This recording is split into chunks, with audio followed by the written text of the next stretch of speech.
Hello everyone, welcome back to my channel. Today we are going to discuss our second chapter, first lecture. The chapter name is Biological Classification. तो जो पहले chapters में हमने जितने भी organism हैं उनके वो क्लासिफिकेशन जो है उसको देखेंगे कैसे स्टेप बाय स्टेप जो है क्लासिफिकेशन हुआ है क्योंकि क्लासिफिकेशन जो है एक सिंगल स्टेप में नहीं आया है। सबसे पहले जो क्लासिफिकेशन किया गया था वो किया गया था on the basis of use and disuse. Use and disuse यानी कि जो हमारे एक तरीके से बोल सकते हैं पूर्वज थे, उन्होंने इस चीज़ के बेसिस पे किया था कि जिस चीज़ को हमें ज़रूरत है उसको एक कैटेगरी में रख दिया और जिस चीज़ की हमें ज़रूरत नहीं है उसको दूसरी कैटेगरी में रख दिया। और यूज़ एंड डिसयूज़ जो है वो बेसिक नेसेसिटी के बेसिस पे किया गया था, जैसे फूड, शेल्टर एंड क्लॉथिंग यानी कि खाना, घर में रहने के लिए और कपड़ा पहनने के लिए, ये जो है रोटी, कपड़ा, मकान जिसको बोलते हैं, ये सबसे इम्पोर्टेंट बेसिक नेसेसिटी है। तो सबसे पहला क्लासिफिकेशन जो है इसके बेसिस पे किया गया था।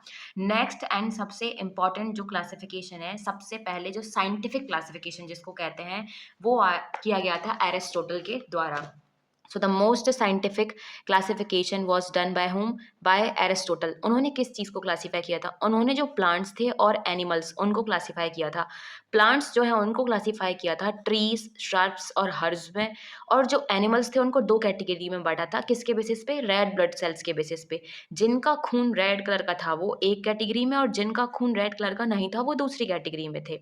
So this was the earliest classification which was done. Next जो क्लासिफिकेशन था वो आया था लीनियस के टाइम पे, and it was the two kingdom classification, जिसमें प्लांटी और एनिमिलिया दो कैटेगरी में सबको बांट दिया गया था। बट इस क्लासिफिकेशन के कुछ ड्रॉबैक्स हैं, यानी कि इसकी कुछ कमी थी। पहला कमी था कि इन्होंने प्रोकैरियोट्स और यूकैरियोट्स जो ऑर्गेनिज्म थे उनको डिफरेंशिएट नहीं किया था। सेकेंड, जो यूनिसेलुलर थे और मल्टीसेलुलर थे वो ऑर्गेनिज्म भी सबको एक साथ रख दिया था। थर्ड, इन्होंने फोटोसिंथेटिक और नॉन फोटोसिंथेटिक जो ऑर्गेनिज्म है उनको भी डिफरेंशिएट नहीं किया था, उनको भी एक ही कैटेगरी में रख दिया था। ऐसे करके जो है क्लासिफिकेशन होना स्टार्ट हुआ, and then came the most important classification जो था five kingdom classification, and it was given by R H. Whittaker. तो इसको आप अपना जो साइंटिस्ट वाला शीट था उसमें लिख लेना कि टू सबसे अर्लीस्ट क्लासिफिकेशन जो था एरिस्टोटल ने ये किया था लीनियस के टाइम पे, एंड लीनियस ने ये दिया था। Five, R H. विटेकर ने फाइव किंगडम क्लासिफिकेशन दिया था। और वो किंगडम कौन कौन से थे? Monera, Protista, Fungi, Plantae, Animalia. And what was the, किसी भी चीज़ को क्लासीफाई करने के लिए हम है ना कुछ बेसिक्स यूज़ करते हैं उस चीज़ को क्लासीफाई करने के लिए। तो उन्होंने 5 जो बेसिक्स हैं उनको यूज़ किया था क्लासिफिकेशन के लिए। पहला था सेल स्ट्रक्चर, यानी कि कोई भी जो सेल है उसका स्ट्रक्चर कैसा है। Next was body organisation, mode of nutrition, किस तरीके से वो अपना खाना बनाते हैं। देन फॉर गुड रिप्रोडक्शन कैसे कर सकते हैं। Phylogenetic relationship. तो ये 5 चीज़ें you have to remember, and इनको याद रखने का तरीका you can use it as CBMPR, यानी कि cell structure, body organisation, mode of nutrition, reproduction and phylogenetic relationship. This is the technique you can use. Now the very important tabular form एक दिया हुआ है, और एक important चीज़ और दी गई है कि 5 किंगडम के बाद जो है एक 6 किंगडम क्लासिफिकेशन भी आया, जिसमें उन्होंने क्या किया था, 3 डोमेन सिस्टम को यूज़ किया था। 3 डोमेन सिस्टम में उन्होंने जो किंगडम मोनेरा था ना उसको डिवाइड कर दिया था 2 डोमेन्स में। तो सारे जो यूकैरियोट्स हैं फिर वो एक कैटेगरी में आ गए, थर्ड डोमेन में। इस तरीके से 6 किंगडम क्लासिफिकेशन जो है आ गया था। अब ये जो है बहुत इंपॉर्टेंट टेबल है। अब इस टेबल को हम देखते हैं कि इस टेबल में क्या है। लुक एट दिस टेबल, यहाँ पे कैरेक्टर्स ली हुई हैं। Characters, cell type, cell wall, nuclear membrane, body organisation, mode of nutrition. अगर हम इस कंक्लूजन को समझ लेते हैं then we can easily understand individual classification जो डिटेल में चैप्टर में लिखा हुआ है। So first is Monera, Protista, Fungi, Plantae, Animalia. Cell type तो सिर्फ मोनेरा में प्रोकैरियोट्स है, बाकी सब कैसे हैं? यूकैरियोटिक है। फर्स्ट थिंग क्लियर हुआ। Second is cell wall. तो मोनेरा की सेल वॉल नॉन सेल्यूलोसिक है, पॉलीसेक्रेट प्लस अमीनो एसिड की है। प्रोटिस्टा में कुछ में होती है, फंजाई की प्रेजेंट होती है और काइटिन की बनी हुई होती है, प्लांट्स में प्रेजेंट होती है और सेलुलोज की होती है, और सिर्फ एनिमल्स हैं जिनमें सेल वॉल एब्सेंट होती है। Next is nuclear membrane. तो न्यूक्लियर मेम्ब्रेन जो है ना प्रोकैरियोट्स के पास नहीं होती है। तो प्रोकैरियोट्स कौन है? सिर्फ मोनेरा, तो उनके पास सिर्फ एब्सेंट होगी, बाकी सबके पास प्रेजेंट है। नेक्स्ट है बॉडी ऑर्गेनाइजेशन। तो सबसे पहले जो है बॉडी ऑर्गेनाइजेशन को यहाँ पे समझो कि कोई भी सबसे पहले सेल आता है, this is cell. Then group of cell मिलके क्या बनाते हैं? टिश्यू बनाते हैं। And then group of tissue मिलके कोई भी ऑर्गन बनाते हैं। सपोज बहुत सारे ग्रुप ऑफ सेल मिलके क्या बनाया? ये ऑर्गन है कौन सा? किडनी। तो ये ग्रुप ऑफ सेल मिलके क्या बनाया कि एक ऑर्गन बनाया। देन बहुत सारे ऑर्गन मिलके क्या बनाएंगे, ऑर्गन सिस्टम बनाएंगे। जैसे ऑर्गन, जैसे किडनी है तो इसका एक्सक्रीटरी सिस्टम होता है, तो ये क्या बन जाएगा, एक एक्सक्रीटरी सिस्टम। सो ये इस तरीके से जो है वो बॉडी ऑर्गेनाइजेशन होता है। तो सेलुलर बॉडी ऑर्गेनाइजेशन किस में होता है, मोनेरा में। प्रोटिस्टा में भी सेलुलर होता है। फिर फंजाई जो है उसमें मल्टी सेलुलर या लूज टिश्यू होता है। प्लांटी में टिश्यू भी हो सकता है, ऑर्गन होता है। और एनिमलिया जो है उसमें टिश्यू, ऑर्गन और ऑर्गन सिस्टम सभी लेवल ऑफ ऑर्गेनाइजेशन जो है वो प्रेजेंट होगा। Next is mode of reproduction, sorry mode of nutrition. Mode of nutrition यानी कि वो अपना खाना कैसे बनाते हैं। तो सबसे डाइवर्स जो है वो मोनेरा है। इसमें क्या है, ऑटोट्रोपिक मोड ऑफ न्यूट्रिशन है, हेटरोट्रोपिक है। ऑटोट्रोपिक में दो कैटेगरीज है, कीमोसिंथेटिक और फोटोसिंथेटिक। हेटरोट्रोपिक में भी दो कैटेगरी है, सेप्रोफिटिक और पैरासिटिक। सेप्रोफिटिक वो होते हैं जो सला, गड़ा, खाना या फिर पेड़ पौधे होते हैं उसको खाते हैं। पैरासिटिक जो होते हैं जो किसी भी ऑर्गेनिज्म के अंदर या फिर अपना पैरासिटिक मोड दिखाएं या फिर बाहर पैरासिटिक मोड दिखाएं। जैसे फॉर एग्जाम्पल पैरासिटिक मोड का सबसे अच्छा एग्जाम्पल है, अगर आपने ऑब्जर्व किया हो कि प्लांट्स में के ऊपर कुछ वो अमरवेल टाइप लग जाती है, तो एक वो भी पैरासिटिक का एग्जाम्पल है, बट वो बाहर पैरासिट मोड ऑर्गेनिज्म में है। एक होता है अंदर, जैसे ह्यूमंस में कई बार कुछ कीड़े हो जाते हैं पेट में, तो वो इनर मोड ऑफ जो क्या हो जाएगा, पैरासिटिक मोड हो जाएगा। जो प्रोटिस्टा है उसमें क्या होगा, ऑटोट्रोपिक, फोटोसिंथेटिक एंड हेटरोट्रोपिक होगा। फंजाई जो है उसमें होगा हेटरोट्रोपिक, सेप्रोफिटिक और पैरासिटिक। प्लांटी जो है उसमें सिर्फ ऑटोट्रोपिक मोड है, वो भी कौन सा, फोटोसिंथेटिक। एनिमिलिया में हेटरोट्रोपिक है, होलोजोइक यानी कि निगल के खाना खाने को बोलते हैं, या फिर सेप्रोफिटिक जो है वो प्रेजेंट होगा। नाउ जो 5 किंगडम ऑफ क्लासिफिकेशन है वो ऐसे ही नहीं आया, उसका नीड हमें फील हुआ कि हमें 5 किंगडम ऑफ क्लासिफिकेशन है वो क्यों होना चाहिए। उसका नीड ऐसे फील हुआ कि जो है 2 किंगडम ऑफ क्लासिफिकेशन है उसमें भी ड्रॉबैक्स थे कि उसमें सेल वॉल के बेसिस पे सिर्फ ही सबको किस में डाल दिया गया था, प्लांट्स में। बट ऐसा नहीं है ना, सेल वॉल होना मात्र ये नहीं है कि वो सब प्लांट्स हैं। जैसे ब्लू ग्रीन एल्गी उसमें सेल वॉल होती है, तो क्या एल्गी एक प्लांट है, नहीं, तो ये ड्रॉबैक हो गया। इसलिए फिर और फर्दर क्लासिफिकेशन किए गए एंड फिर 5 किंगडम जो क्लासिफिकेशन है वो लाया गया। तो सबसे पहले हम जो है समझेंगे किंगडम मोनेरा के बारे में। Let's begin. So the next kingdom, the very first we are going to discuss is what, kingdom monera। तो kingdom monera जो है इसके बारे में सबसे इंपॉर्टेंट लाइन सबसे पहले ये है कि बैक्टीरिया जो है इसका क्या है, सोल मेंबर है। बैक्टीरिया जो है वो क्या है, sole member of the kingdom Monera. Habitat यानी ये रहते कहाँ हैं, ये रहते कहाँ हैं, ये रहते हैं एवरीवेयर यानी कि हर जगह।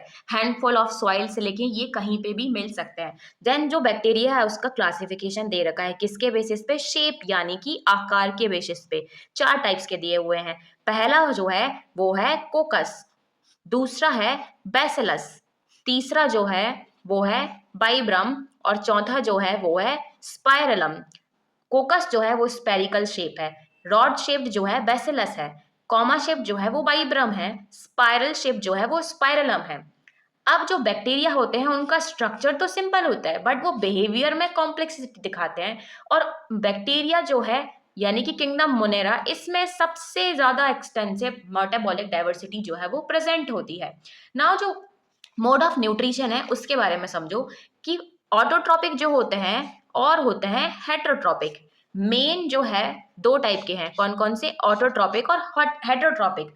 और जो ऑटोट्रोपिक है उसमें फोटोसिंथेटिक है, कीमोसिंथेटिक। फोटोसिंथेटिक यानी कि जो सनलाइट को यूज करके अपने खाने को बनाएंगे जैसे कि प्लांट्स। कीमोसिंथेटिक यानी कि जो केमिकल्स को ब्रेक डाउन करके अपना खाना बनाएंगे वो कहलाएंगे कीमोसिंथेटिक। और हेटरोट्रोपिक जो है उसमें सेप्रोफिटिक और पैरासिटिक आता है, जैसे हमने पहले भी देख लिया है। मेजोरिटी जो बैक्टीरियाज हैं वो कैसे हैं, हेटरोट्रोपिक हैं। मेजोरिटी ऑफ बैक्टीरियाज कैसे हैं, हेटरोट्रोपिक बैक्टीरियाज। नेक्स्ट जो है बैक्टीरिया के अंदर हमें 2 इंपॉर्टेंट ग्रुप्स डिस्कस करने हैं, वो है archaebacteria and eubacteria. Let's discuss that also. So सबसे पहले हम देखेंगे आर्कीबैक्टीरिया।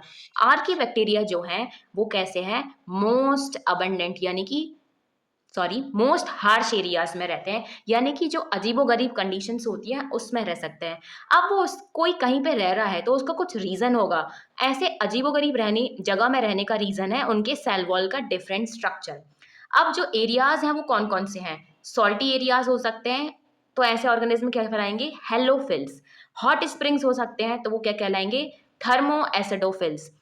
मार्शी एरियाज होगा तो मिथेनोजेंस। मिथेनोजेंस के बारे में एक इंपॉर्टेंट चीज है कि वो जो काऊ या बफेलोज होते हैं उनके गट में रहते हैं। अब उनके गट में रहते हैं तो वो मीथेन गैस जो है वो प्रोड्यूस करते हैं, और इसी वजह से जो काऊ का डंग होता है यानी कि गोबर, उसको यूज करके हम गोबर गैस बनाते हैं, क्योंकि यही वो गैस होती है, गोबर गैस से रिलीज होती है, जिससे हम कुकिंग या फिर थोड़ी बहुत लाइट को लिए इस्तेमाल कर सकते हैं। विलेज में आप सबने ये जरूर देखा होगा। Next one is what, you bacteria. तो जो यू बैक्टीरिया है ना, इसको हम ट्रू बैक्टीरिया भी कहते हैं। यू बैक्टीरिया जो है, इसके लिए सबसे इंपॉर्टेंट फीचर है कि इसकी जो सेल वॉल है वो रिजिड है। अगर मोटाइल है तो फ्लैजिला प्रेजेंट होगी। अब ये जो टर्म है ना मोटाइल, इसके बारे में समझो। इसी से रिलेटेड एक और टर्म होती है और उसको उसको बोलते हैं नॉन मोटाइल। तो मोटाइल क्या होता है और नॉन मोटाइल क्या होता है? जो मोटाइल होगा उसके पास फ्लैजिला जो है वो प्रेजेंट होगा, जो नॉन मोटाइल होगा वो उसके पास फ्लैजिला एब्सेंट होगा। तो फ्लैजिला होता क्या है? जैसे ये मान लो कोई ऑर्गेनिज्म है, तो इस तरीके से जो स्ट्रक्चर प्रेजेंट होंगे उनको बोलेंगे फ्लैजिला। फ्लैजिला जो है वो मूवमेंट में हेल्प करता है। तो जो मोटाइल होगा ना वो मूव कर सकेगा, वो मूव कर सकेगा, और जो नॉन मोटाइल होगा वो मूवमेंट नहीं कर पाएगा। तो ये डिफरेंस होता है किसमें, मोटाइल और नॉन मोटाइल में। जो मूव कर सकेगा उसको क्या बोलेंगे, मोटाइल, और जो नहीं कर सकेगा उसको बोलेंगे नॉन मोटाइल। अब जो यू बैक्टीरिया है उसमें हमें तीन चीज देखनी है। पहला फोटोसिंथेटिक, कीमोसिंथेटिक, देन हेटेरोट्रॉपिक। हम देखते हैं सबसे पहले फोटोसिंथेटिक। तो फोटोसिंथेटिक जो है इसमें सबसे पहले दे रखा है एक ऑर्गेनिज्म के बारे में जिसका नाम है साइनोबैक्टीरिया, और इसका कॉमन नेम है BGA यानी ब्लू ग्रीन एल्गी। ये यूनिसेल्युलर होते हैं, ये कॉलोनियल या फिर झुंड में इकट्ठे रहते हैं, या फ्लेमेंटस होते हैं। ये साफ पानी, मरीन या फिर टेरेस्ट्रियल जगह पे मिल सकते हैं। अब जो कॉलोनी वाले होते हैं ना, उनके चारों तरफ शीट होती है, एक समझ सकते हो कवर की तरह, जो कि ब्लूम्स यानी बुलबुले बनाएगी। लेकिन कौन से, गंदे पानी में बुलबुले बनाएगी। ये जो है नाइट्रोजन भी फिक्स करते हैं, बट किसकी हेल्प से? एक स्पेशल सिस्ट होता है जिसको बोलते हैं हेड, एक सेल होता है जिसको बोलते हैं हेट्रोसिस्ट। उसकी मदद से जो है ये नाइट्रोजन फिक्स करते हैं। एग्जाम्पल है नॉस्टॉक और एनाबीना। एनसीईआरटी में डायग्राम भी दे रखा है, you can see this one. This is a diagram of heterocyst. Heterocyst ये है, और ये किसका एग्जाम्पल है? नॉस्टॉक का डायग्राम है, जो कि एक फ्लेमेंटस ब्लू ग्रीन एल्गी है। So this can also be a very good question कि नॉस्टॉक कैसी है, कॉलोनियल है या फिर फ्लेमेंटस। तो नॉस्टॉक कैसी है? फ्लेमेंटस, और इसमें ये देखो म्यूसिलिगेनियस शीट जो है वो प्रेजेंट है। नेक्स्ट हम देखते हैं कीमोसिंथेटिक। तो जो कीमोसिंथेटिक होते हैं ना, वो ऑक्सीडाइज करते हैं इनऑर्गेनिक चीजों को, नाइट्रेट्स, नाइट्राइड्स, अमोनिया को, और जो एनर्जी रिलीज होगी ना उस एनर्जी को यूज करेंगे एटीपी बनाने में। ये रिसाइकलिंग में भी मदद करते हैं न्यूट्रिएंट्स की, जैसे nitrogen, phosphorus, iron, sulphur. Next देखते हैं हम हेटरोट्रॉपिक जो बैक्टीरियाज हैं उनके बारे में। सबसे अबंडेंट जो है वो कौन से हैं? हेटरोट्रॉपिक। ये डिकम्पोजर्स होते हैं। डिकम्पोजर्स यानी कि जैसे कोई ऑर्गेनिज्म मर जाता है, कोई जानवर भी मान लो मर जाता है, काऊ, बफेलो, या प्लांट्स जो है वो डेड जाते हैं, तो उनको मिट्टी में मिलाने का काम कौन करता है? डिकम्पोजर्स करते हैं। अब ये जो हेटरोट्रॉपिक है इनके कुछ यूज हैं। इनके क्या यूज हैं? इनको हम एंटीबायोटिक्स की तरह यूज कर सकते हैं। इनकी हेल्प से हम नाइट्रोजन फिक्स कर सकते हैं। लेग्यूम्स यानी जो दाल वाले प्लांट्स होते हैं उनको लेग्यूम्स बोलता है। हम इससे कर्ड यानी कि दही बना सकते हैं। लेकिन ये कुछ डिसीज भी कॉज करेंगे, and this is very important, क्योंकि आगे जब आप और डिसीज पढ़ लोगे ना तो फिर डिफ्रेंशिएट करने के लिए क्वेश्चन आता है कि कौन सी बैक्टीरियल डिसीज है, कौन सी वायरल डिसीज है। तो हमारे पास चार जो है वो बैक्टीरियल डिसीज हैं। कौन कौन सी? Chlorella, typhoid, citrus canker and tetanus. Example के लिए याद कर लो 2TC। टीसी वो होता है ना जो ट्रेन में टिकट कलेक्ट करता है, तो 2TC, दो बार टी है और दो बार सी है। Next is the reproduction of what? Next is reproduction of bacteria. तो वो फिजन कर सकता है, स्पोर के थ्रू कर सकता है। सेक्सुअल रिप्रोडक्शन करेगा तो एक प्रिमिटिव डीएनए ट्रांसफर होगा। जो प्योर फॉर्म में सेक्सुअल रिप्रोडक्शन है ना वो नहीं होगा, सिर्फ एक प्रिमिटिव डीएनए ट्रांसफर जो है वो होगा। नेक्स्ट हम बात करेंगे एक इंपॉर्टेंट जो ऑर्गेनिज्म के बारे में दिया है, वो है माइकोप्लाज्मा। माइकोप्लाज्मा के बारे में सिर्फ आपको ये चार चीजें पता होनी चाहिए। पहली, कि इसके पास सेल वॉल नहीं होती है और ये सबसे छोटा लिविंग ऑर्गेनिज्म है।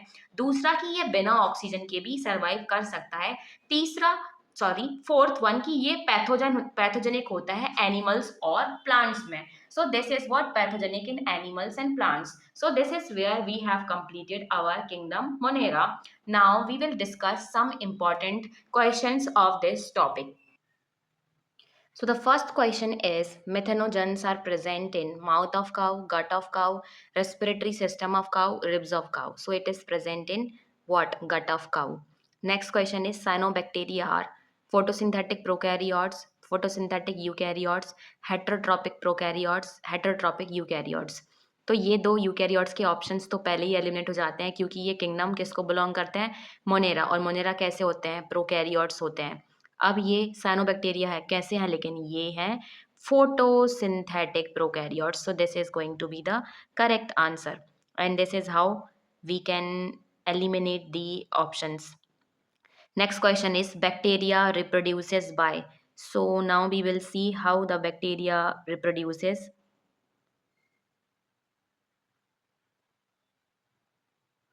Let's see all the options. So first option is by fission, by asexual reproduction, spore formation, sexual reproduction, DNA transfer. तो अभी अभी हमने देखा ये तीनों मोड से बैक्टीरिया जो है वो रिप्रोड्यूस कर सकता है. So bacteria is going to reproduce through all of the above. The next question is what? Which of the following is harsh habitat? तो harsh habitats इनमें से फाउंड इन हार्श हैबिटाट्स. तो हार्श हैबिटाट में कौन मिलते हैं? Archaebacteria. Third option, first option is eubacteria, cyanobacteria, none of these. तो archaebacteria जो है वो हमें हार्श हैबिटाट्स में मिलते हैं. Next question is bacteria found in hot springs are halophiles, methanogens, thermoacidophiles, none of these. Hot springs में कौन मिलते हैं? हॉट स्प्रिंग्स में मिलते हैं thermoacidophiles. Which of the pigment present in cyanobacteria? तो जो साइनोबैक्टीरिया है उसमें कौन सा पिगमेंट प्रेजेंट होता है? Chlorophyll A. Next question is colonies of the eubacteria are surrounded by polysaccharide sheath, gelatinous sheath, mucus sheath या फिर none of these. तो जो colonies हैं eubacteria की they are surrounded by what? Colonies of eubacteria are surrounded by mucilaginous sheath. So option third is correct. So this is where we have finished today's topic. If you like it, kindly subscribe to this channel for further updates. और जो living world है उसका sheet मैंने question practice का Telegram पर upload कर दिया है. You can check it there. After completing this chapter we will also upload the sheet for this chapter biological classification, and then we will take a test of around 30 to 45 marks. I think so 45 marks is better, so you can give test. Till then, bye bye, have a good day.